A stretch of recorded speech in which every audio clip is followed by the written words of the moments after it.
everybody I go like we. Still we irie. Cause me no love likes. In a dancehall style. And everybody I go like. Still me irie. Cause we no love likes. Guys, I'm super excited to share this recipe with you guys. It brings back so much memory for me. Curry goat is one of my favorite dishes that my grandfather used to make, and up until now I still can't get it the way he does. I don't know, maybe it's the river water that gives it a specific taste, but this is one of my favorite meals and I'm super duper excited to share it with you guys. Here I have about 3 pounds of goat meat, and I'm just skimming through it to see how much work that I gotta do, how much fat is really on this meat, and whether or not my butcher gave me more bones than meat. And while I'm doing that, I'm just rinsing it off.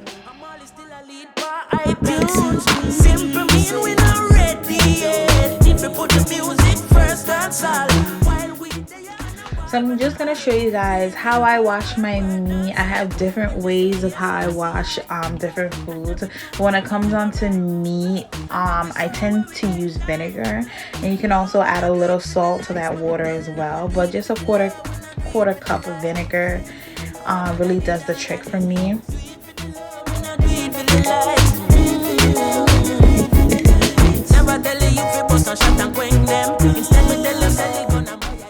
So now that I fill that water to the top, I'm just giving that a stir to make sure all the meat is well mixed in with that purifying water. Then I'm gonna grab my cutting board, and while that's sitting and soaking in that vinegar water, I'm just gonna skim through the meat and cut off all the excess fat. You want some fat on your curry goat, however, you don't want thick pieces, and I'm gonna show you what that looks like. So these thick pieces of fat, guys, you don't want that in your curry goat. A, it's not good for you. B, it's gonna make your curry goat extra oily, and sometimes it doesn't even melt down while doing the cooking process because it's so thick. So you just want to cut those pieces off and make sure that you still have some fat, but not as much.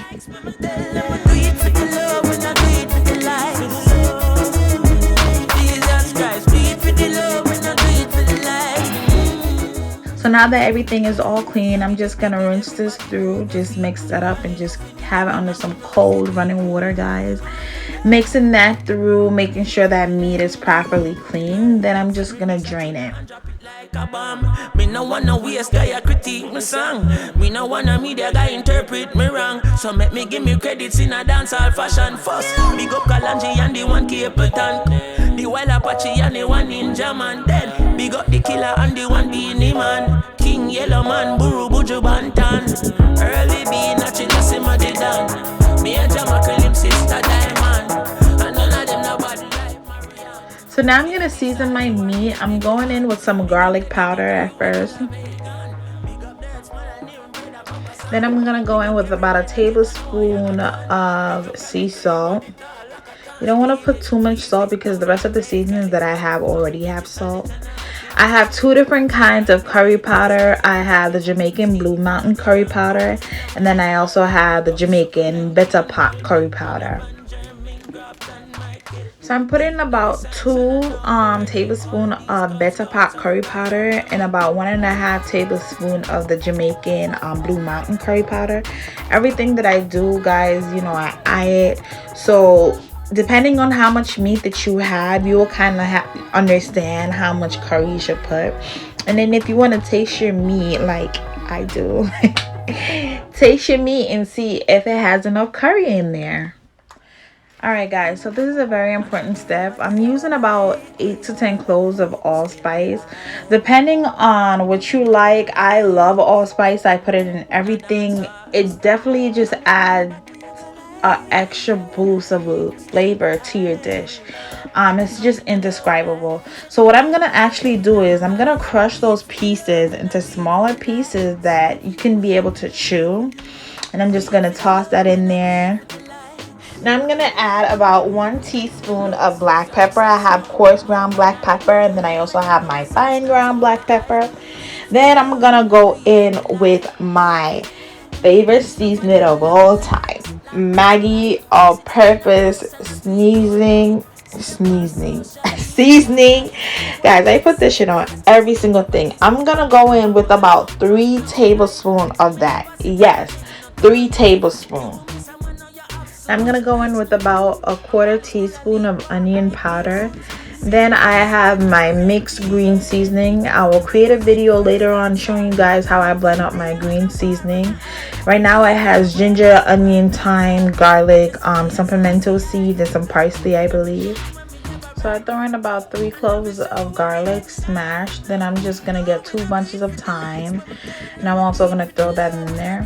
Then I have my homemade pepper sauce. It's mixed with a lot of Scotch bonnet pepper, some garlic, a little splash of vinegar, and some onions. I'm just gonna put about 3 tablespoons in there because I like my curry a little spicy. Because I am using curry, guys, I'm definitely wearing my gloves because curry stain. So I'm just breaking apart my thyme, and then I'm just gonna rub all that seasoning into the meat. When seasoning meat, you want to make sure that the seasoning is not on the bowl, it's on the actual meat. So you definitely want to rub that in very well. Alright guys, so my goat meat has been marinating for about 2 hours. So to my Dutch pot, I have added already 3 tablespoons of coconut oil. Just gonna finish off what I have on my spoon. Then I'm gonna go in and add my goat meat. My heat is on high heat, guys, because what I'm actually doing right now is we're gonna actually burn that curry.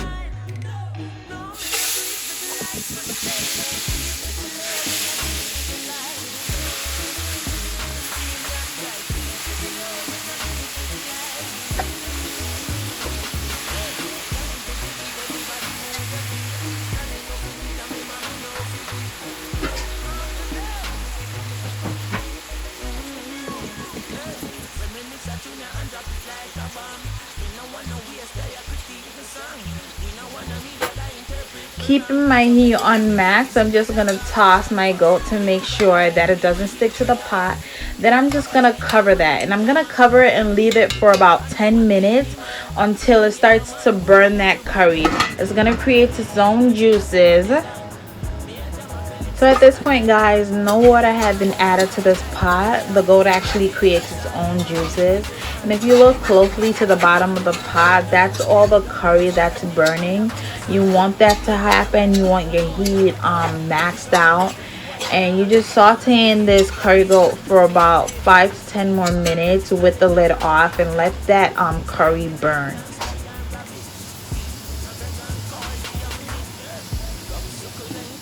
So I've added about 4 cups of water to my pot, guys. You can use whatever you like, stock, vegetable stock, however, water does the trick. That's all you really need. I'm just gonna keep this on a medium heat because I do want my curry to cook at a faster pace. If you're not around your stove, it's best to leave your heat at low and just let that simmer for about 1 to 2 hours.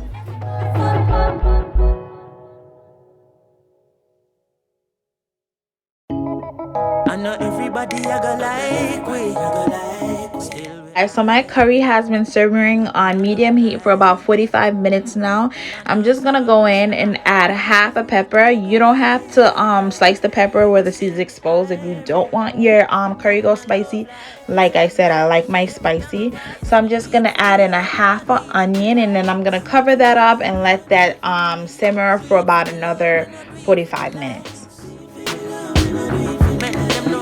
Alright, so I'll be serving my curry goat with a potato salad. I hate potato salad with egg, so no egg in this recipe. So I have some bell pepper pieces that are left over from me cooking my steamed fish. So I'm just going to chop that up into cube pieces. Then I'm going to chop up my scallions. I have half of red onion. I'm going to chop that up. Then I'll be using some carrots. I'm going to chop that up in square pieces as well. So while I'm chopping up my vegetables on the stove, I have a pot on with lots of salt in it and about 5 russet potatoes diced into large cube pieces. And I'm actually keeping that on a simmer. When you're doing potatoes, you don't really want to boil it. You just want to keep it on a simmer so it doesn't really break apart, especially since I am doing a potato salad. I want it to have the square pieces, and then B, I don't want my potatoes to be overcooked. So I'm just chopping up my carrots, and in that same water, I'm just going to let that simmer as well, just for about 2 to 3 minutes.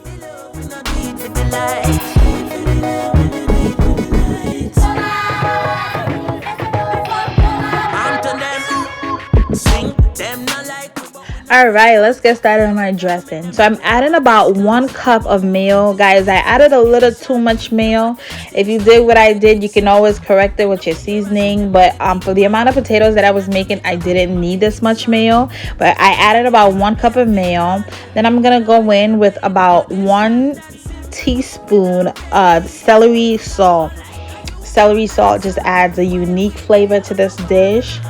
Then I'm going to add about 2 tablespoons of white sugar. Then lots of salt and lots of cracked black pepper.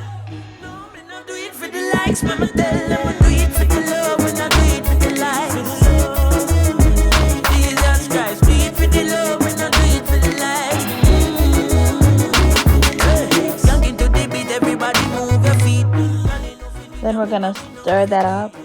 Like everything that I do in seasoning, guys, I tell you guys to taste your food. You probably don't want to taste mayo, but I tasted it. I don't know if it's a Jamaican thing to put it in our hands and taste it, or it's a Caribbean thing, but you just put a little in your palm and you taste it so you don't really cross-contaminate your spoon.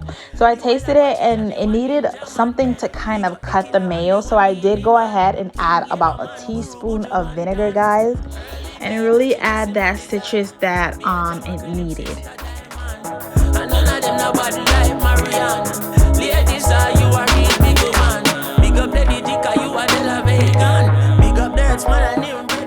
So now I have cooled my potatoes just a little bit. It still has some warmth to them, but it's not extremely hot. It will still soak in that dressing. So I'm just adding my vegetables. Then I'm gonna grab my kernel corn and my sweet peas, and we're gonna strain and rinse that. Then I'm gonna add that and the carrot all to this bowl. All of these Cub Scouts have to talk up to me.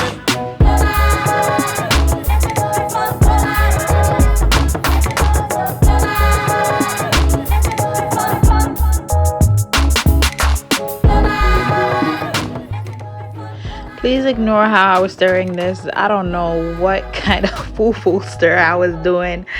The whole point of my stir is to really just go from the sides and in, because I really didn't want to mush that potatoes, or I didn't want to mush my vegetables. I wanted everything to be well coated but not break it up.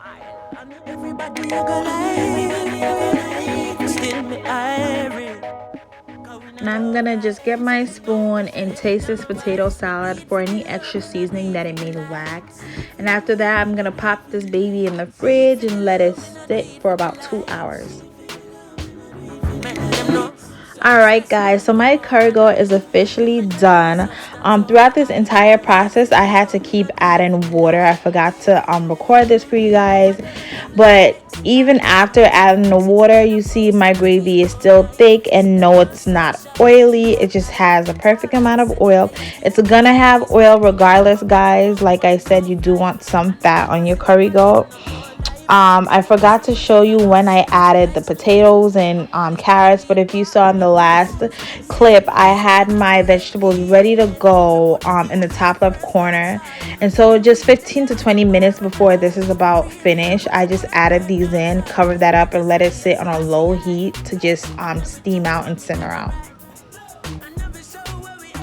So guys, those long stems that you see are from the thyme. I was just being lazy to pull them out. I keep forgetting to pull them out. But you definitely want to take those out, as it could definitely choke you.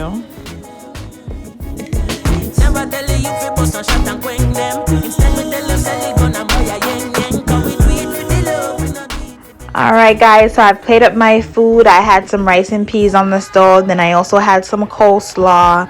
This is my final and finished product. Thank you guys once again for watching my videos. Please comment, like, and subscribe. Thank you. hear I say them